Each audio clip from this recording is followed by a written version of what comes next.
What's going on, dudes and dudettes? So, yes, the Lakers take Game 1 against the Miami Heat in the NBA Finals. It's a pretty convincing win already, like 15 plus points, but at one point, the Lakers were up by 30 points just because the Miami Heat suffered a bunch of injuries that they weren't looking for. I mean, the three of their top players, Goran Dragic, learned he has like some type of plantar fasciitis, so he most likely shouldn't play the rest of this series, but you never know. Bam Adebayo, he had a shoulder thing already coming into it, and then when you're banging around against, freaking Dwight Howard, of course you're gonna get hurt. But he's out, and then Jimmy Butler rolled his ankle on himself.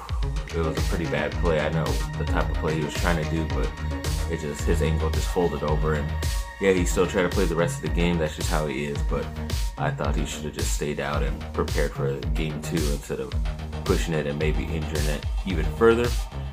But yeah, I mean, LeBron went off. He had, I forget the exact points, but I know he had like 9 rebounds. So it was about the same like how I've been saying, that as long as they score 55 plus. So I think he had like 38 and 9.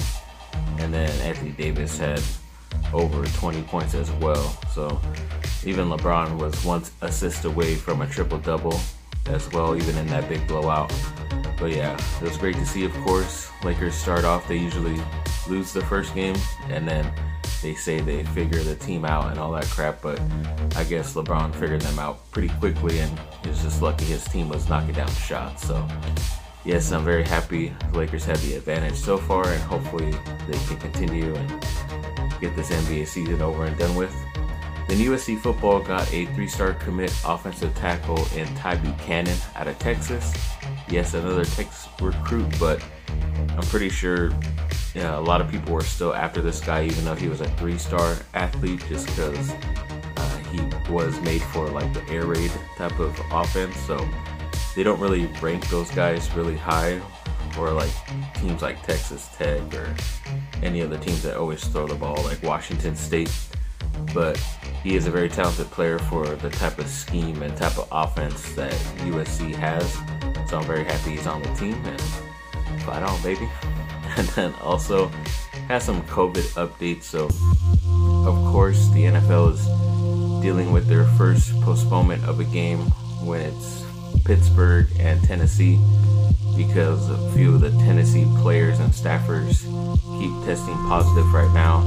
And they even look back at their recent game against Minnesota, but luckily none of those players have tested positive. But I just think, as usual, the first team that was going to end up getting positive tests during the season was, of course, a team from the South. But that's just because they don't give a damn about this virus at all and go out and do whatever. So I think they should be punished financially just because of, how much money they're losing already having to postpone a game. And they say they're going to play it later in the season, but I just don't see that really working at all or happening, because usually the playoffs start a week right after the final game of the season, unless they're changing it up for something like this. But yeah, it's pretty dumb. And then California recently passed, I don't know if they passed something, but they're basically allowing all colleges to finally be able to practice in full. So they've had like little small groups, like up to 20 people maybe, but now you could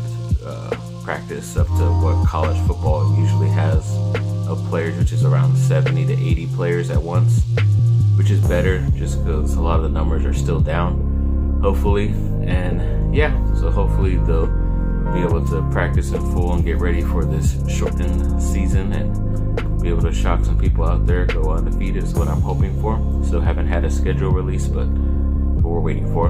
And then Jake Garcia, the 4-star quarterback who got a lot of like recognition or knownness because he transferred from California to Georgia to be able to play high school football in his senior year because he felt he needed to. But the weird story going around was that his parents had to legally separate. I guess that was the deal in order for him to be able to move out there. Obviously he needed a parent around him, and his mom has a business out here in California anyways.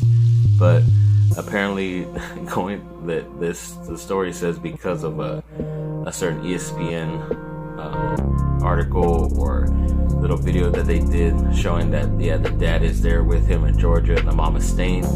Apparently, according to the rules of Georgia, when it comes to transferring like that, both parents have to move together with the player to the state for like a certain amount of time, and then they can legally separate, which I guess is some unwritten rule down there or something weird like that. So right now he's not been able to play. It made him ineligible, but right now he's trying to get petitions signed to be able to play down there the rest of the season. So it should be very interesting. I mean, it's pretty crazy how much he's going through just to play a couple more games, even though he's technically going to enroll in USC early, which is coming up soon within a couple months. But you know, some people still believe he might go somewhere else. But yeah, it's just pretty crazy this type of stuff going on with this guy. Hopefully he does end up back at USC, but all we can do is hope right now. And then, as I mentioned in the last video, the Chargers had signed safety Jaleel Addae to their practice squad, who was an ex-player for them, but of course with injuries, they have moved him to the normal squad, so he's moved up, and they signed a couple other guys I'll get into right now. But yeah, now he's going to be playing in a starter for them. That's how bad the Chargers defense is right now when it comes to being healthy. So Bradley Beal, who is one of the better basketball players out in the NBA right now, recently bought pretty big, like $6.8 million mansion in LA. So everyone's assuming he's going to go to the Lakers or Clippers. I think financially it makes sense for the Clippers because they have players and can trade away stuff. So Lakers don't really have that option. So I'm pretty sure he's going to go to the Clippers, which is going to suck, make them better. But I don't know. We'll see how that goes. Hoping the best for the Lakers. And then, as I mentioned, the Chargers did sign a couple other guys to their practice squad. Because of Jaleel Addae, they re-signed defensive end Joe Gaziano, who was with them all summer. So now he's back on the team, the defensive end, which is cool. And then they also signed a linebacker, B.J. Bello, who's most recently with the Jets. So don't know how really good he is from that crappy team, but at least they're signing guys. And then they also signed an offensive lineman and Ryan Hunter from the Kansas City Chiefs. He hardly played for them, so it's not like he's going to bring anything great to them. It's just an extra body, I'm assuming. And then ex-USC wide receiver Isaac Whitney. He was with the Raiders and Texans, but now he is signed to play with the Bucs, which is really cool, so good luck to him. Ex-Riverside Community College guy, so congrats to him. And then going through like some other stuff, they're saying like the Kobe Bryant, there was a case where Vanessa Bryant was suing the sheriff's department and everything like that, especially because of the fact that some of the sheriffs and police people took photos of the crash on their own devices and not left it to the people whose job that is. So now, according to Governor Gavin Newsom, that's now a new law where you're not allowed to do that. So I don't know exactly what will happen to you if you do that, but this should have already been an unspoken law or rule anyway. So I hope the people that did whatever they did gets what's coming to them, because it's just retarded that she still has to go through all this stuff, even though she should just be worrying about everything else going on right now in her life. And yeah, it's just a pretty bad moment, but hopefully they could all get through it. And then when it comes to the Chargers, there's Anthony Lynn, the head coach, is saying that he wants to limit the mistakes and the woes that keep happening with the Chargers, how they keep losing close games. But this is happening like in his first or second year, when they were winning a lot of the close games, and they ended up winning like 12 games that year.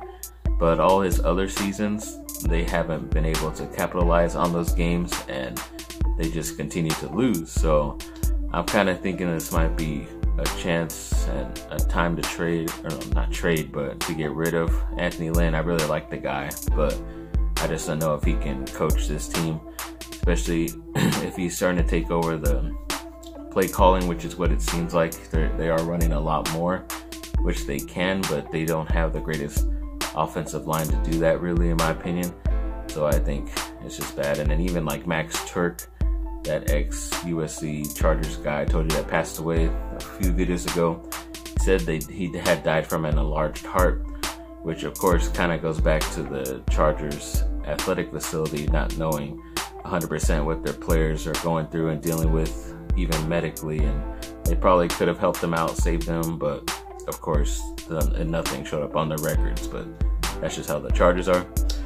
Sorry to end on a somber note, but yes, thanks for watching, people. Like and subscribe, comment down below, let me know what y'all think. Have a great rest of your day. Bye now.